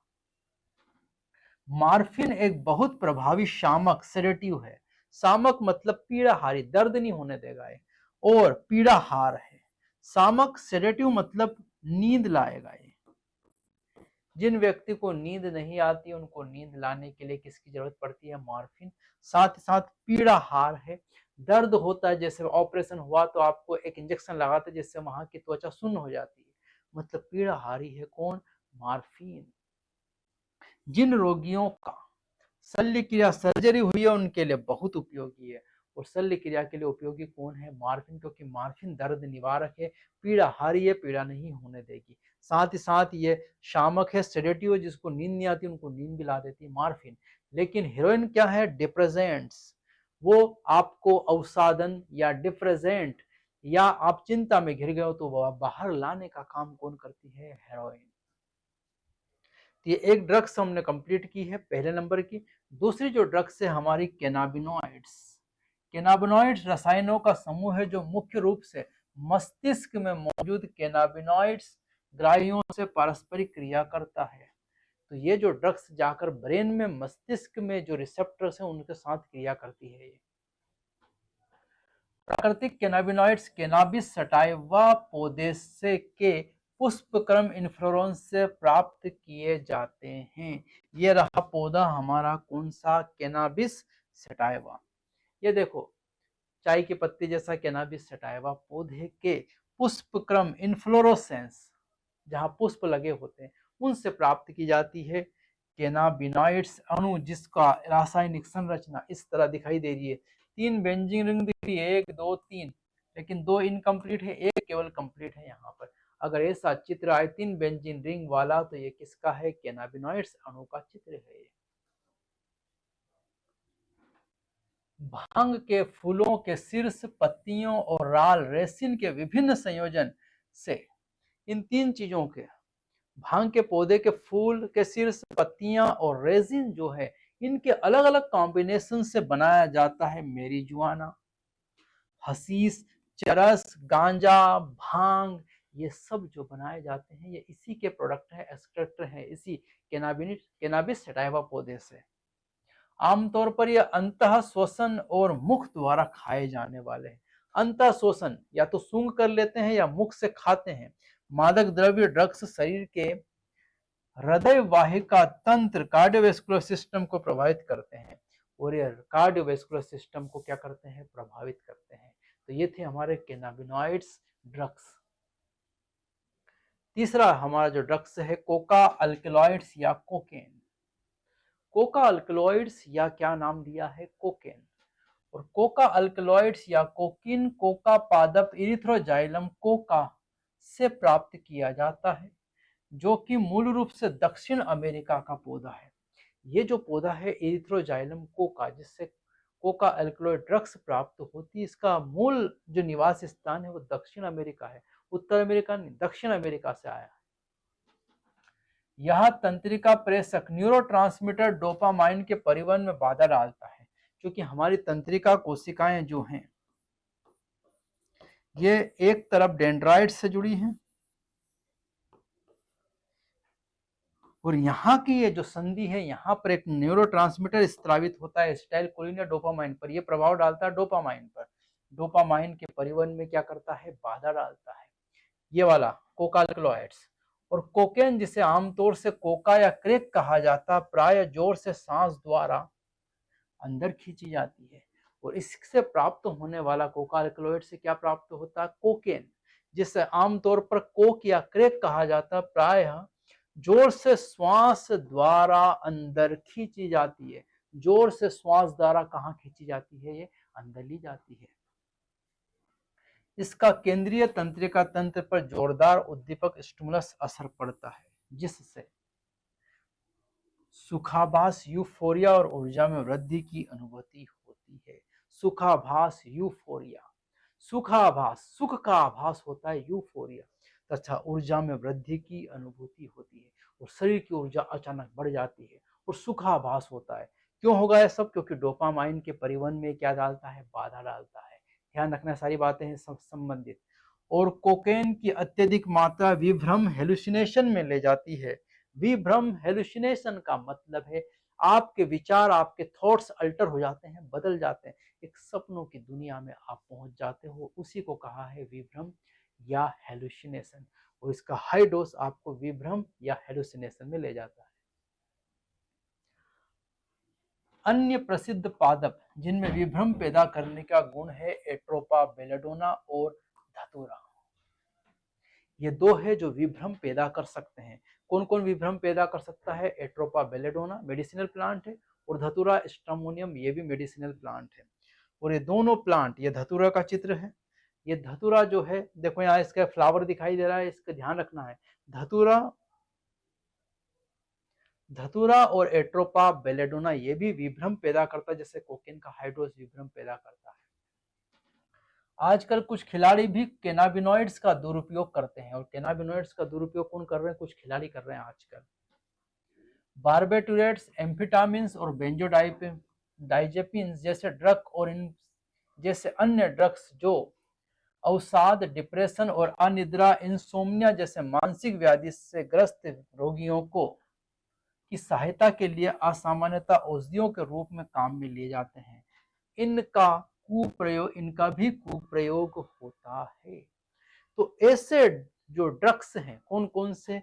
बार्बिटूरेट्स, एम्फेटामिन्स और बेंजोडाइजेपिन्स जो ड्रग्स है, ये ड्रग्स किस में काम में आ रहे हैं? हमारे इंसोम्निया, अवसाद, डिप्रेशंस में, अनिद्रा, इंसोम्निया, नींद नहीं आना, इन सब में ये काम आने वाले ड्रग्स है, ध्यान रखना। विभ्रमी गुण वाले अनेक पादप फलों, बीजों का विश्व भर में लोक औषधि और धार्मिक उत्सवों और अनुष्ठानों में सैकड़ों वर्षों से उपयोग हो रहा है। और विभ्रम गुण जो पैदा करते हैं, उनका उपयोग हमारे भारत देश में उनके पादप, फलों, बीजों का विश्व भर में लोक औषधि, धार्मिक उत्सवों और अनुष्ठानों में सैकड़ों वर्षों से हमारा देश कर रहा है, विश्व कर रहा है। और वो फैलाते क्या है? विभ्रम फैलाते हैं। जब से औषधियां चिकित्सा के बजाय दूसरे उद्देश्य से ली जाती हैं, इतनी मात्रा में इतनी बार ली जाती हैं कि व्यक्ति के शारीरिक कार्य की अथवा मनोवैज्ञानिक प्रकार्यों को गड़बड़ा देती है, तो यह ड्रग्स का कुप्रयोग बन जाता है। ड्रग्स का औषधीय उपयोग भी है, लेकिन अगर इनकी मात्रा बहुत ज्यादा बढ़ा दी जाए, जो कार्य शरीर के और मनोवैज्ञानिक मन पर प्रभाव डाले, तो ये ड्रग्स का क्या हो जाएगा? कुप्रयोग। अन्यथा ड्रग्स का हम देख रहे हैं मेडिसिनल इंपोर्टेंस है, ये खतरनाक समस्याओं से हमें बचाती है, डिप्रेशन, इंसोम्निया, नींद नहीं आना, इनसे बचाती है। लेकिन अगर इनकी मात्रा बढ़ जाए तो ये कुप्रयोग हो जाता है। अब हम एक छोटा सा जो टॉपिक देख रहे हैं वो किशोर अवस्था और ड्रग्स एल्कोहल कुप्रयोग। किशोर अवस्था क्या है उसको समझने वाले हैं। किशोर अवस्था का अर्थ है एक अवधि या एक प्रक्रिया दोनों से है जिसके दौरान एक बालक समाज में अपनी प्रभावी सहभागिता के लिए अपनी वृत्ति और विश्वास के अनुसार परिपक्व होता है। एक बच्चा समाज में अपनी सहभागिता निभाना चाहता है, वो समाज का हिस्सा बनना चाहता है और अपनी वृत्ति और विश्वास के अनुसार परिपक्व होता है। अपनी वृत्ति और अपना विश्वास, स्वयं का सेल्फ कॉन्फिडेंस और स्वयं की वृत्ति निर्मित करता है। वो अपना आधिपत्य जमाना चाहता है समाज में कि मैं भी कुछ हूं। ये बात बताने वाली जो अवस्था है उसी का नाम है किशोरा अवस्था। ये होती है उम्र 12 से 18 वर्ष की अवधि को ही किशोरावस्था कहा जाता है। ये ब्रिज है, एक पुल है बालक और युवाओं के बीच का जो पुल है उसी को कहा है किशोरावस्था। दूसरे शब्दों में बात करें तो किशोरावस्था बचपन और प्रौढ़ता को जोड़ने वाला पुल है। कुल नहीं है, यहाँ पर फूल है, ये फूल है, पुल है, ये फूल नहीं, क्या है? ये पुल है। पुल मतलब ब्रिज है। ये किसको जोड़ता है? बचपन और प्रौढ़ मतलब युवा अवस्थाओं को जोड़ने वाला ब्रिज है किशोरावस्था। उम्र है 12 से 18 वर्ष। किशोरावस्था के साथ साथ उनमें अनेक जीव विज्ञान और व्यवहारात्मक परिवर्तन आते हैं। जीव विज्ञान और व्यवहार दोनों में परिवर्तन आ जाते हैं।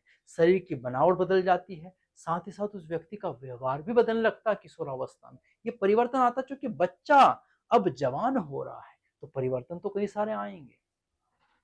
इस प्रकार किशोरावस्था किसी व्यक्ति का मानसिक और मनोवैज्ञानिक विकास का बहुत ही नाजुक समय है। और ये नाजुक समय है किसका? मानसिक और मनोवैज्ञानिक विकास। इसमें मानसिक विकास भी होता है और मनोवैज्ञानिक विकास भी होता है।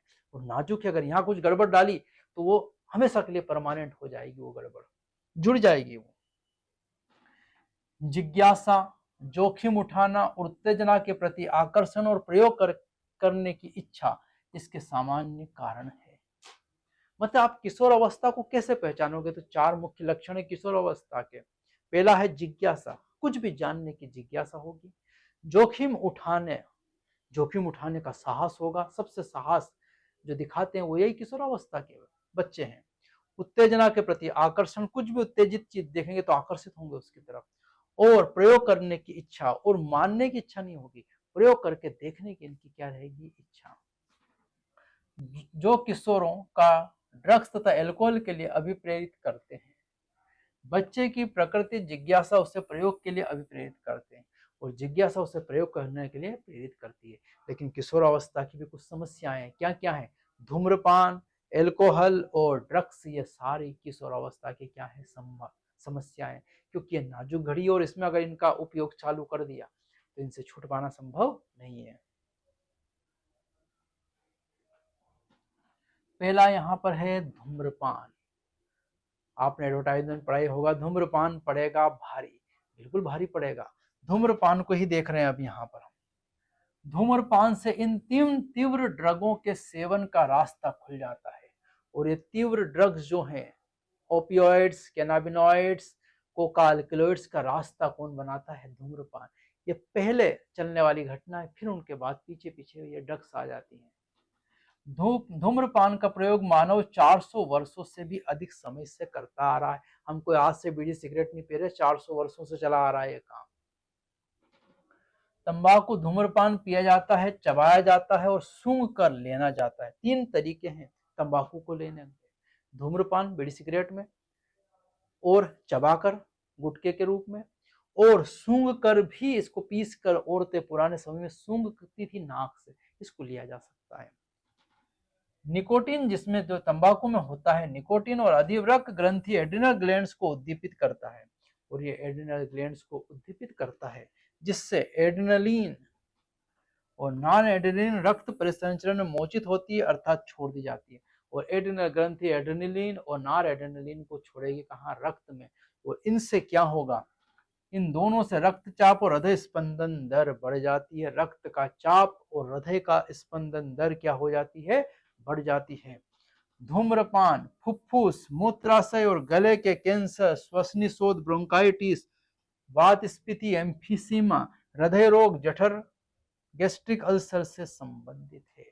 धूम्रपान करने से ये बीमारियां होंगी। क्या क्या होगा? फुफ्फुस, मूत्राशय और गले के कैंसर होंगे आपको। लंग्स का कैंसर, यूरिनरी ब्लैडर का कैंसर और गले का यहाँ का कैंसर होगा। साथ ही साथ ब्रोंकाइटिस होगी, श्वसनी शोध होगा, ये जो ट्रेकिया है आगे जाकर ब्रोंकाई में बढ़ती उसका शोध। वातस्फीति, एम्फाइसेमा, जिसमें एल्वलाई जहां से O2 CO2 का आदान प्रदान होता है उसकी दीवार मोटी सख्त हो जाएगी। हृदय रोग होंगे, हार्ट की प्रॉब्लम्स आएगी। और जठर व्रण, गैस्ट्रिक अल्सर होंगे, अल्सर्स बन जाएंगे गैस्ट्रिक ट्रैक्ट में आपके। तंबाकू चबाना मुख कोटर के कैंसर को बढ़ावा देता है। और अगर तंबाकू चबाओगे तो जबड़े का कैंसर होने के भी क्या बढ़ जाएंगे? चांस। धूम्रपान से रक्त में कार्बन मोनोऑक्साइड की मात्रा बढ़ जाती है और हीमोग्लोबिन जो है वो ऑक्सीजन के 4 अणुओं से जुड़ता है। वो हीमोग्लोबिन अब किससे जुड़ेगा? कार्बन मोनोऑक्साइड से। इससे ऑक्सीजन की सांद्रता घटती जाती है। शरीर में ऑक्सीजन की कमी हो जाती है। और जब व्यक्ति सिगरेट के पैकेट खरीदता है तो यह नहीं हो सकता है कि उसकी निगाह पैकेट पर छपी उस वैधानिक कानूनी चेतावनी पर ना पड़े जो कि धूम्रपान के आगाह करती है और बताती है कि किस प्रकार स्वास्थ्य के लिए हानिकारक है। पैकेट में आपने सबने देखा होगा कैंसर का चित्र बना है, लेकिन हम उसको ध्यान से देखते ही नहीं है। आजकल फिर युवाओं और वृद्धों दोनों में धूम्रपान का खूब चलन है। बूढ़े फुर्सत में धूम्रपान करते हैं और युवा फैशन में है धूम्रपान करते हैं। धूम्रपान और तंबाकू चबाने के खतरे और इसकी लत पड़ जाने वाली प्रवृत्ति को देखते हुए युवा और वृद्ध दोनों को इसकी आदत से बचाना चाहिए। और युवा और इसके खतरे को देखते हुए युवा और हमारे वृद्ध दोनों को बचाना चाहिए। खासकर युवाओं को, वृद्ध का तो जाने का समय आ ही गया है, युवाओं को बचाना चाहिए। किसी भी लत से छुटकारा पाने के लिए परामर्श तथा चिकित्सा सहायता की आवश्यकता है। तो यहाँ परामर्श और चिकित्सा दोनों ही चाहिए, तभी ये लत से आप छूट सकते हो। अगला है हमारा ड्रग्स और एल्कोहल। ड्रग्स और एल्कोहल के प्रभाव को फायदे के रूप में देखने के से समस्या और भी जटिल हो जाती है। इस प्रकार ड्रग्स और एल्कोहल का पहली बार सेवन जिज्ञासा और प्रयोग करने के कारण हो सकता है, लेकिन बाद में बच्चा इनका उपयोग समस्याओं का सामना करने से बचने के लिए करने लगता है। पहले वो एल्कोहल और ड्रग्स का प्रयोग मजा मस्ती के लिए करता है, जिज्ञासा पूर्ण करता है। बाद में जो खतरे आते हैं उनको झेल नहीं पाता ब्रेन, और इनका सेवन करके उसको सहन करने की क्षमता बढ़ाता है। इसी प्रकार उसकी लत में उलझ जाता है। पिछले कुछ समय से शैक्षिक क्षेत्र में या परीक्षा में सबसे आगे रहने के दबाव से उत्पन्न तनाव में भी किशोरों को एल्कोहल या ड्रग्स के अनजान के लिए आजमाने के लिए फुसलाने में महत्वपूर्ण भूमिका निभाई है। जब प्रेशर होगा आपके पास परीक्षा का तो तनाव बढ़ेगा। उस तनाव में आपको रिलैक्स करने के लिए एल्कोहल या ड्रग्स के लिए आसानी से राजी किया जा सकता, कोई भी कर सकता आपको राजी। युवकों में यह बोध भी है कि धूम्रपान करना, ड्रग्स और एल्कोहल का उपयोग व्यक्ति के ठंडा या प्रगति का प्रतीक है। यही इन आदतों को शुरू करने का मुख्य कारण है। युवाओं में ये भी है, युवकों में, कि इनका अगर प्रयोग करते हैं धूम्रपान, ड्रग्स और एल्कोहल का, तो व्यक्ति की क्या होती है, प्रगति। ऐसा चलन अब बन चुका है, होता कुछ भी नहीं है पर चलन बन चुका है, इसलिए वो उसमें दलदल में फंस जाता है। इस बोध को बढ़ावा देने में टेलीविजन, सिनेमा, समाचार पत्र, इंटरनेट भी सहायक है। क्योंकि सब में वो एड देखता है, बैठकर व्यक्ति टेलीविजन में देखता है कि शराब पी रहा है, ड्रग्स ले रहा है, सिगरेट धूम्रपान कर रहा है, और इनसे वो बहुत ज्यादा मोटिवेट हो जाता है। किशोरों में ड्रग्स और एल्कोहल के कुप्रयोग के अन्य कारण में परिवार के ढांचे में अस्थिरता, एक दूसरे को सहारा देना तथा मित्रों के दबाव का अभाव भी है। ये भी सब कारण है, इसी में शामिल है। चलो अगला हमारा जो टॉपिक है वो है व्यसन और निर्भरता। इन दोनों में क्या डिफरेंस है, व्यसन और निर्भरता। यह समझ कि ड्रग्स लाभकारी है, इन्हें बार बार लेने का कारण है। ऐसा समझते हैं हम मनुष्य कि ये जो ड्रग्स है हमारे लिए क्या है, लाभकारी, इसलिए हम इनका बार बार सेवन करते हैं। सबसे महत्वपूर्ण बात यह है कि एल्कोहल और ड्रग की अंतर्निहित व्यसनी प्रकृति है, लेकिन व्यक्ति इस बात को समझ नहीं पाता। एल्कोहल और ड्रग्स जो है वो व्यसन में ले जाती है, उसकी प्रकृति है कि इसकी निर्भरता बढ़ जाती है, पर इस बात को मनुष्य समझ नहीं सकता। ड्रग और एल्कोहल के कुछ प्रभावों के प्रति लत एक मनोवैज्ञानिक आसक्ति है। लत मतलब इसी को हमने नाम दिया है व्यसन। व्यसन को ही हमने क्या कहा है, लत। और ये एक कैसा है, मनोवैज्ञानिक आसक्ति है, हमारे मनोवैज्ञानिक मन के साथ जुड़ी हुई आसक्ति है। यह प्रभाव है कि सुखाभास और भला चंगा होने की अस्थायी भावना है। ये एक मनोवैज्ञानिक अवस्था है, प्रकृति है कि जैसे ही ड्रग्स या अल्कोहल का सेवन करते हैं हमें सुखाभास होता, सुख का आभास होता, सारे दुख मिट जाते हैं, और भला चंगा होने की अस्थायी भावना, और हम बहुत भले चंगे हैं, आनंद में है, इसकी अस्थायी, स्थायी नहीं, अस्थायी भावना निहित हो जाती है। और इसलिए इसी को, जो व्यक्ति को उस समय भी ड्रग्स एवं अल्कोहल लेने के लिए प्रेरित करने से जुड़ी है, जबकि उनकी जरूरत नहीं होती है और उनका इस्तेमाल आत्मघाती होता है। उनका इस्तेमाल आत्मघाती होता है, उनकी कोई जरूरत नहीं है। आपको ड्रग्स लेने की, अल्कोहल लेने की कोई जरूरत नहीं है, लेकिन फिर भी व्यक्ति लिया जाता है। क्यों लिया जाता है? क्योंकि उसको भला चंगा होना और सुखाभास का अस्थायी उसको भावना बनी रहती है। वो व्यक्ति जानता है कि ये गलत है फिर भी वो लेता रहता है। इसी को कहा जाता है व्यसन या लत कहा जाता है। तो ध्यान रखना, व्यसन या लत अगर हम बात करें तो कैसी है ये? मनोवैज्ञानिक आसक्ति है, मन के साथ जुड़ाव है आपका।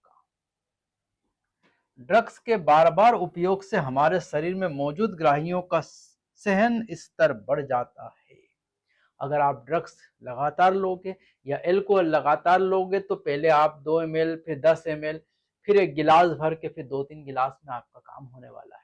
तो इससे आपकी जो ग्राहियां हैं, जो उत्तेजनशील क्षमता है, वो धीरे धीरे बढ़ती जाती। पहले एक 10 ml में आपका काम हो जाता था, फिर आपको 50 ml लेना पड़ेगा। इस तरह ml बढ़ते जाएंगे और आपकी ग्राहियों की जो क्षमता है, सहन करने की क्षमता है, वो स्तर भी क्या होता जाता है? बढ़ता जाता है। इससे डोज बढ़ता जाएगा आपका। इसके फलस्वरूप ग्राही ड्रगों और एल्कोहल की केवल उच्चतर मात्रा के प्रति अनुक्रिया करते हैं, जिसके कारण अधिकाधिक मात्रा में लेने की लत पड़ जाती है। लत तब पड़ेगी जब क्या होगा कि कम मात्रा में उसका कोई असर ही नहीं होगा ड्रग्स का, फिर मात्रा और बढ़ानी पड़ेगी, फिर असर होगा, कुछ दिनों तक होगा, फिर ग्राहियां निष्क्रिय हो जाएंगी, फिर आपको मात्रा बढ़ानी पड़ेगी। इस तरह आपको लत पड़ जाएगी इसकी। लेकिन एक बात बुद्धि में बिल्कुल स्पष्ट होनी चाहिए कि इन ड्रग्स को एक बार लेना भी व्यसन बन सकता है, और एक बार लेना भी व्यसन बन सकता है। ऐसा नहीं कि बार बार लेने से, एक बार लोगे तो भी व्यसन में परिवर्तित हो जाएगी। इस प्रकार ड्रग और एल्कोहल की व्यसनी शक्ति उन्हें इस्तेमाल करने वाले या वाली को एक दोषपूर्ण चक्र में घसीट लेते हैं, जिससे इनका नियमित सेवन कुप्रयोग करने लगते हैं और इस चक्र से बाहर निकलना उनके बस में नहीं रह जाता। और अगर एक बार भी लिया आपने तो फिर इनका इस्तेमाल बार बार लेने के लिए आपका मन करेगा और एक कुचक्र में आप फंस जाएंगे, जिससे आप स्वयं बाहर नहीं निकल सकते। आपको किसी बाहर वाले व्यक्ति की सहायता लेनी पड़ेगी। किसी मार्गदर्शन या परामर्श के अभाव में व्यक्ति व्यसनी लती बन जाता है और उनके ऊपर आश्रित होने लगता है। अगर परामर्श नहीं मिला आपको तो उन ड्रग्स के प्रति वो आश्रित हो जाता है। निर्भरता शरीर की वृत्ति है, ध्यान रखना। व्यसन मनोवैज्ञानिक प्रकृति है और निर्भरता शरीर की वृत्ति है। जो ड्रग्स एल्कोहल की नियमित मात्रा अचानक बंद कर दिए जाने पर अभिलक्षणिक और अप्रिय विनिवर्तन संलक्षण विड्रॉल सिंड्रोम के रूप में व्यक्त होती है। विड्रॉल सिंड्रोम्स के रूप में क्या होती है? व्यक्त होती है। अगर हम निर्भरता की बात करें तो ये क्या है? शरीर की वृत्ति है। ये किसकी वृत्ति है? शरीर की वृत्ति है निर्भरता।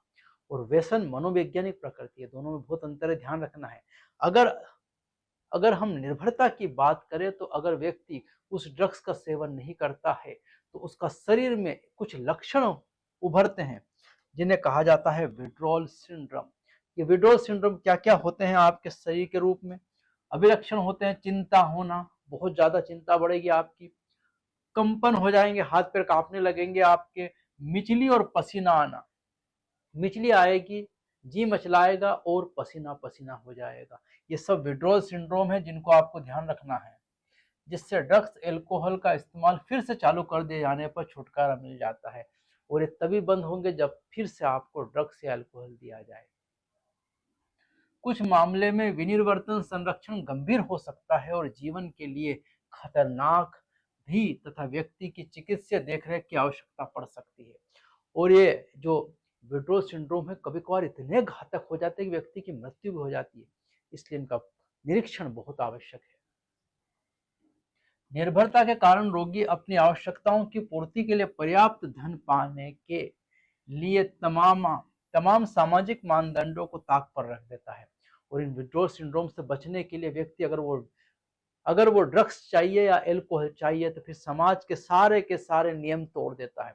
कुछ भी बेच देगा, घर में खाना तक बेच देता है व्यक्ति इन ड्रग्स के लिए। इससे अनेक सामाजिक समायोजन संबंधी समस्याएं उत्पन्न हो जाती है। किसी का मर्डर भी कर सकता है वो व्यक्ति, अगर इन विड्रॉल सिंड्रोम से उसको बचना है तो ड्रग्स चाहिए और किसी भी कीमत पर लेने के लिए वो आतुर हो जाता है। चलो आगे देखें हम ड्रग्स एल्कोहल कुप्रयोग के प्रभाव। ये तो हमने देखा कि क्या क्या होता है, व्यसन क्या है, निर्भरता। अब इसके कुप्रभाव क्या क्या है, अगर इनका सेवन किया तो हमारे ऊपर क्या प्रभाव पड़ेगा। ड्रग्स और एल्कोहल के तात्कालिक प्रतिकूल प्रभाव, अंधाधुंध व्यवहार। व्यवहार में कोई धुन नहीं होगी, अंधाधुंध होगा, कोई कुछ भी करने लग जाएगा। बर्बरता, विध्वंसक हो जाएगा, बर्बर हो जाएगा वो। उसके अंदर सहनशीलता, उसके अंदर जो है सहिष्णुता सब खत्म हो जाएंगी, हिंसा बढ़ेगी के रूप में व्यक्त होते हैं। ये तुरंत प्रभाव आने लगते हैं। कैसा? अंधाधुंध व्यवहार होगा, बर्बरता होगी और हिंसक हो जाएगा, किसी को मार काट करने में जरा भी संकोच नहीं करेगा। ड्रगों की अत्यधिक मात्रा से श्वसनपात, रेस्पिरेटरी फेल्योर, श्वसनपात हो सकता है, रेस्पिरेटरी फेल्योर भी हो सकते हैं ड्रग्स से, मतलब व्यक्ति का रेस्पिरेटरी सिस्टम फेल हो सकता है। हदपात, हार्ट फेल्योर भी हो सकता है, हार्ट बीट बंद हो सकती है। इसके अलावा प्रमस्तिष्क रक्तस्राव, सेरेब्रल हेमोरेज, प्रमस्तिष्क जो है हमारा सेरेब्रल हेमिस्फीयर है, वहां पर रक्त का स्त्राव हो जाएगा और ब्लॉकेज हो जाएगा वहां पर।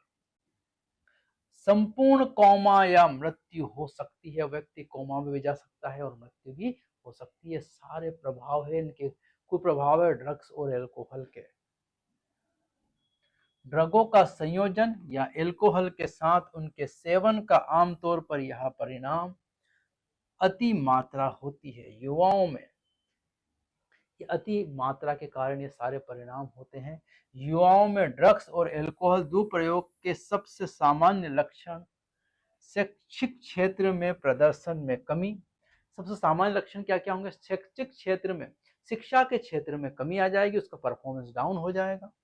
बिना किसी स्पष्ट कारण के स्कूल या कॉलेज से अनुपस्थिति, अब्सेंट रहने लगेगा वो, कोई बीमार नहीं, कोई कारण नहीं है। व्यक्ति का स्वच्छता, स्वच्छ भी नहीं रहेगा, नहाया धोएगा ही नहीं वो। रुचि में कमी, और किसी चीज में रुचि नहीं आएगी उसको।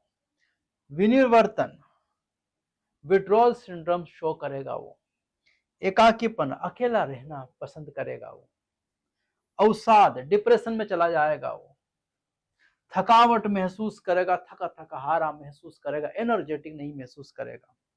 आक्रमणशील, और किसी भी छोटी बात पर आक्रमण कर देगा, आक्रमणशील हो जाएगा। विद्रोही व्यवहार हो जाएगा, किसी बात का विद्रोह करने लग जाएगा। परिवार और मित्रों से बिगड़ते संबंध, और परिवार और मित्रों से झगड़ा करेगा और संबंध बिगाड़ लेगा। शौक की रुचि में कमी, और जो भी उसको शौक थे, मूवी देखना शौक हो सकता है, खेलना कूदना क्रिकेट शौक हो सकता, सब में अरुचि व्यक्त करेगा। खाने की आदतों में परिवर्तन, भूख और वजन में घट बढ़ आदि है। खाने और सोने का समय बदल जाए, कब खा रहा कब सो रहा कोई निश्चित नहीं है।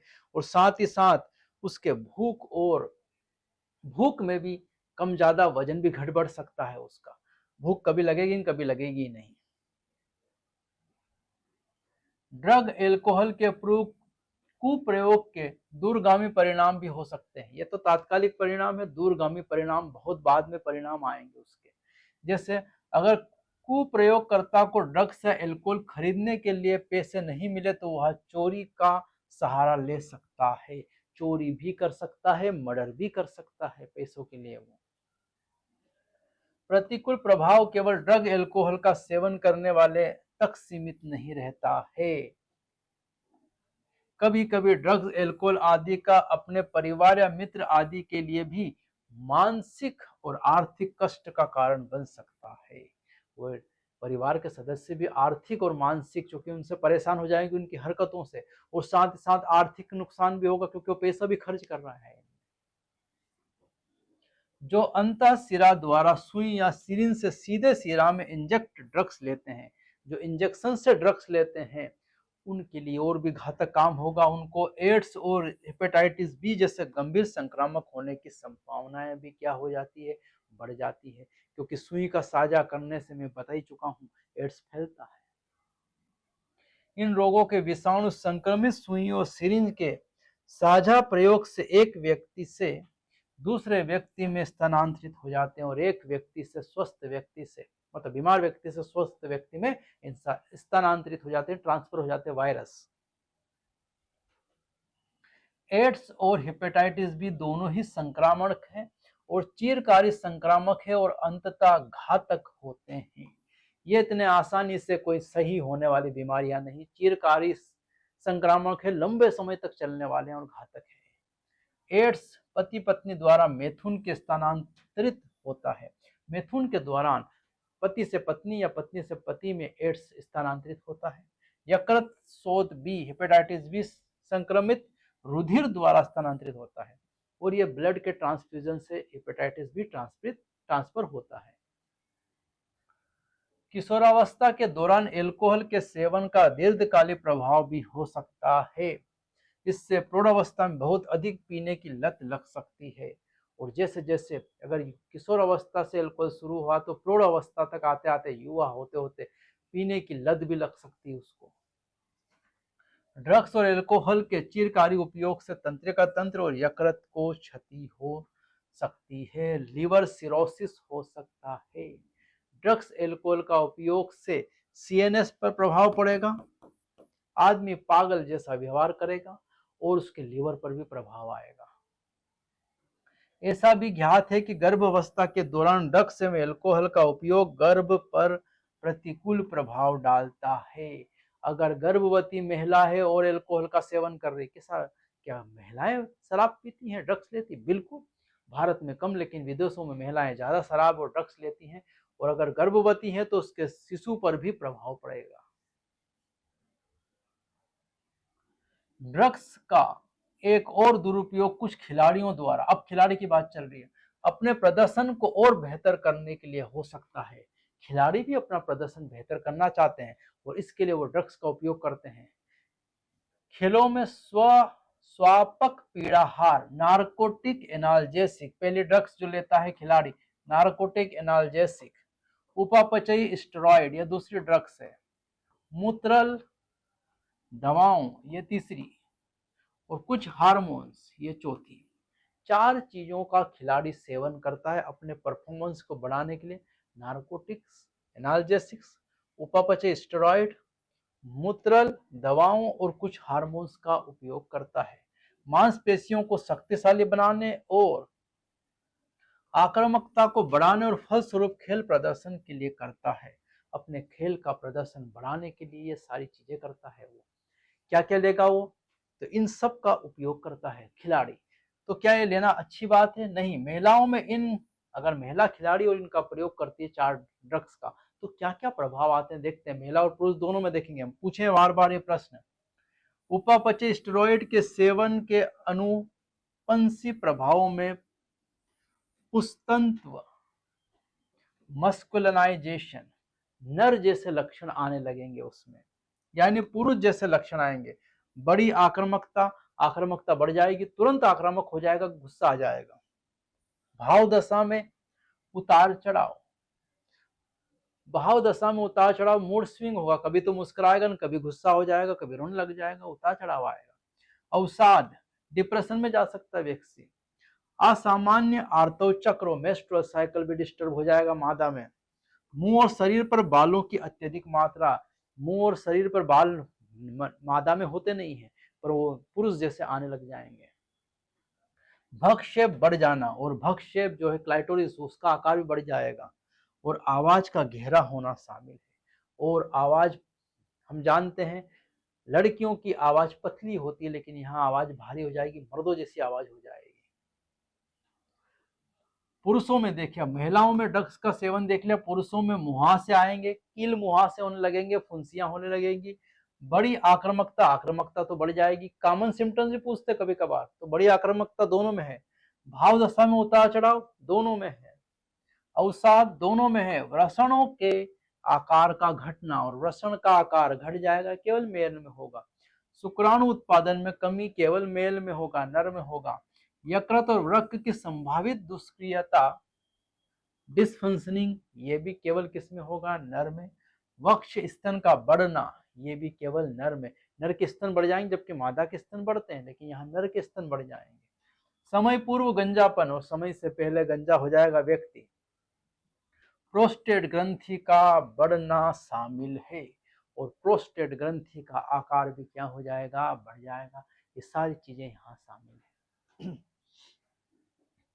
लंबे समय तक सेवन से ये प्रभाव स्थायी हो सकते हैं, और लंबे समय तक अगर सेवन करें तो ये प्रभाव स्थायी हो सकता है। अभी ये अस्थायी है, पर अगर ड्रग्स का सेवन नहीं छोड़ा तो ये प्रभाव स्थायी हो सकते हैं। युवा नर और स्त्रियों में मुंह व शरीर के सख्त मुहासे और लंबी अस्थियों की वृद्धि केंद्रों का कालपूर्व बंद होने के फलस्वरूप वृद्धि रुक सकती है। और नर और मादा दोनों में अगर ड्रग्स लिया, अगर कम समय में, मतलब अगर वृद्धि नहीं हुई, 20 साल के नहीं, उससे पहले ले लिया, तो आपकी वृद्धि रुक सकती है, क्योंकि सख्त मुहासे और लंबी अस्थियां जो करने वाले जो क्षेत्र हैं, वो क्षेत्र इससे स्थगित हो सकते हैं और वृद्धि रुक सकती है। तो क्या रोकथाम कर सकते हैं? क्या इन ड्रग्स की रोकथाम और नियंत्रण किया जा सकता है? बिल्कुल। रोकथाम और नियंत्रण की बात करें तो पुरानी कहावत है, चिकित्सा से रोकथाम अच्छी है, यहां पर भी खरी बैठती है। Prevention is better than cure. रोकथाम, चिकित्सा से रोकथाम अच्छा है, कि रोक ही लो पहले, अगर नहीं रोका तो बाद में चिकित्सा करनी पड़ेगी। यह भी सच है कि धूम्रपान, ड्रग्स, एल्कोहल के सेवन की आदतें पड़ने की संभावना छोटी उम्र में ज्यादातर किशोर अवस्था के दौरान अधिक होती है, और किशोर अवस्था तो ब्रिज है, वहां पर इनकी संभावना सबसे ज्यादा होती है। इसलिए ऐसी परिस्थितियों की पहचान करना सबसे उत्तम है जो कि किशोर को अल्कोहल या ड्रग के सेवन की ओर धकेलती है, ताकि समय रहते उसके चिकित्सीय उपाय किए जा सके। तो उनको जो धकेलने वाली अवस्थाएं हैं, उन सब से इसको क्या करना है, बचा के रखना है।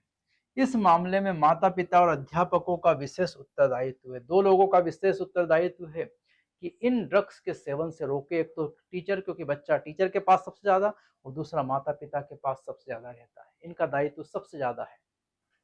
ऐसा लालन पालन जिससे पालन पोषण का स्तर ऊंचा हो, सुसंगत अनुशासन हो, अल्कोहल, ड्रग्स, तंबाकू के कुप्रयोग का खतरा कम कर देता है।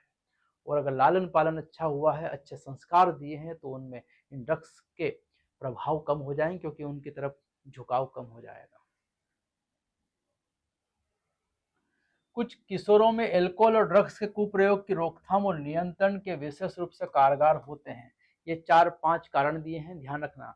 आवश्यक समकक्षी दबाव से बचें। आवश्यक समकक्षी दबाव से बचें। प्रत्येक बच्चे की अपनी पसंद है और अपना व्यक्तित्व होता है, जिसका सम्मान और जिसे प्रोत्साहित करना चाहिए। ऐसे मामला अध्ययन, खेलकूद, अन्य गतिविधियों का हो, बालक को उसकी अवसीमा से अधिक करने के लिए आवश्यक दबाव नहीं डालना चाहिए। तुझे तो डॉक्टर है, तो पिताजी डॉक्टर है तो बच्चे को बोलते तुझे डॉक्टर ही बनना है, या पिताजी डॉक्टर नहीं बन पाए तो बच्चे को बोला जाता जबरदस्ती कि तू डॉक्टर बन। ये जबरदस्ती के दबाव नहीं होना चाहिए। जो उसकी पसंद है वो सब्जेक्ट ले और उसमें अच्छा कार्य करे। आवश्यक समकक्षी दबाव से क्या करना है, बचना है। दूसरा है शिक्षा और परामर्श। समस्याओं और दबावों का सामना करना और निराशाओं तथा असफलताओं को जीवन का एक हिस्सा समझकर स्वीकार करने की शिक्षा और परामर्श उन्हें देना चाहिए। कि असफलता में व्यक्ति ड्रग्स का सहारा लेता है, उसको समझाना है कि असफलता भी जीवन का एक हिस्सा है, तो असफलता ही सफलता की सीढ़ी बन जाती है। ऐसी शिक्षा और परामर्श देना आवश्यक है। यह भी उचित होगा कि बालक की ऊर्जा को खेलकूद, पढ़ाई, संगीत, योग पाठ्यक्रम के अलावा दूसरी स्वस्थ गतिविधियों की दिशा में लगाना चाहिए। तो उसकी दिशा बदल देना चाहिए कि वो इधर लत की तरफ जाए, उसको अच्छी दिशाओं में लगाएं। खेल कूद, पढ़ाई, संगीत, योग, ध्यान, इनमें लगाएं तो उसकी ऊर्जा का सही उपयोग हो जाएगा। और यह सब शिक्षा और परामर्श से संभव है। माता पिता और समकक्षियों का सहायता लेना। माता पिता और समकक्षियों को फौरन मदद लेनी चाहिए ताकि वे उचित मार्गदर्शन दे सके। अब कोई ड्रग्स के जंजाल में फंस चुका है तो उसको माता पिता और समकक्षियों से सहायता लेना चाहिए। निकट और विश्वसनीय मित्रों से भी सलाह लेनी चाहिए, और जो अपने मित्र हैं उनसे सलाह लेनी चाहिए कि मैं इसे दलदल में फंस गया हूं, कैसे निकल सकता हूं। युवाओं की समस्याओं को सुलझाने के लिए समुचित सलाह से उन्हें अपनी चिंता और अपराध भावनाओं को अभिव्यक्त करने में सहायता मिलेगी। और अगर वो युवा हैं और अगर वो अपने माता पिता या सहयोगियों से सहायता लेते हैं तो वो इन सब का सामना कर सकते हैं। संकट के संकेतों को देखना माता पिता और अध्यापक का दायित्व है। सावधान माता और पिता अध्यापकों को चाहिए कि ऊपर बताए गए खतरे के संकेतों को ध्यान दे और उन्हें पहचाने।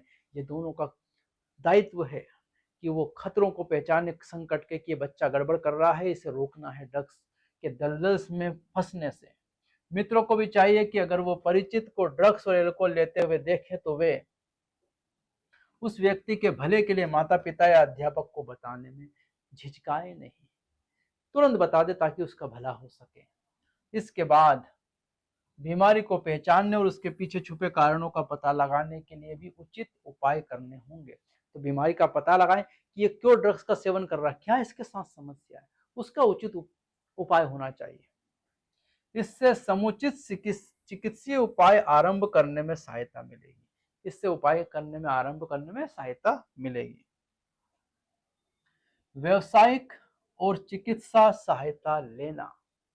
व्यवसायिक और चिकित्सा सहायता लेना। जो व्यक्ति दुर्भाग्यवश ड्रग्स एल्कोहल के कुप्रयोग रूपी दलदल में फंस गया है, उसकी सहायता के लिए उच्च योग्यता प्राप्त मनोवैज्ञानिकों, मनोरोग वैज्ञानिकों की उपलब्ध और व्यसन छुड़ाने तथा पुनः स्थापना कार्यक्रम हेतु काफी सहायता उपलब्ध है। तो उसको हम सहायता दे सकते हैं इन सब गतिविधियों से। चूंकि वो दलदल में फंस गया है तो उसकी चिकित्सीय सहायता देना सबसे ज्यादा आवश्यक है। ऐसी सहायता से प्रभावित व्यक्ति पर्याप्त प्रयासों और इच्छा शक्ति द्वारा इस समस्या से पूरी तरह छुटकारा पा सकता है और पूर्ण रूपेण प्रसामान्य और स्वस्थ जीवन जी सकता है। पूर्ण रूपेण सामान्य और स्वस्थ जीवन जी सकता है। ये सारे के सारे हमने देखे हैं उपाय। अब ये चैप्टर समाप्त हो चुका है। अगले चैप्टर में हम फिर मिलेंगे। Thank you.